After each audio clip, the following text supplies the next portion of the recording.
একটা ইঁদুর আমাদের এই যে এখানে একটা শোকেসে এরকম ফুটো আছে, তো এইখানেও এরকম একটা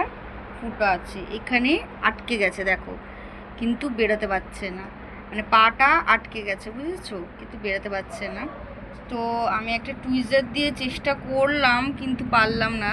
কারণ ও কামড়াচ্ছে, আর ওই টুইজারটা তো বেশি বড়ও করা যাচ্ছে না, কি করে বের করব তাই ভাবছি। তো তোমাদের সাথে আরেকবার দেখো শেয়ার করছে, এই দেখো দেখো,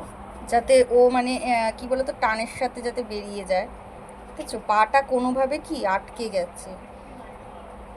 এই দেখো, মানে বেরাতেই পারছে না, কি করব। এই যে একটু যদি চেষ্টা করি, মানে লেজটা দেখো এখানে ঝুলছে, বুঝতে পারছে, দাঁড়াও আমি জুম আউট করি তাহলে বুঝতে পারবে, দেখো তো লেজটা ঝুলছে,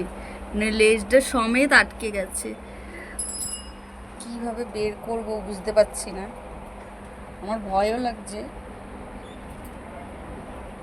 কিন্তু কি করব বলো, ওর পাটা আটকে গেছে, আমার ভয়ও লাগছে, কী করে হাত দিয়ে তো বের করতেই পারবো না। তো আমার হাজব্যান্ড আসুক, দেখি কি করে, আমার কষ্ট হচ্ছে বুঝতে পারছি, ইঁদুর ভয়ও পাই কিন্তু কষ্ট হচ্ছে, কিন্তু কি করে বের করবো, দেখো এই দেখো আওয়াজ করছে, দেখেছো।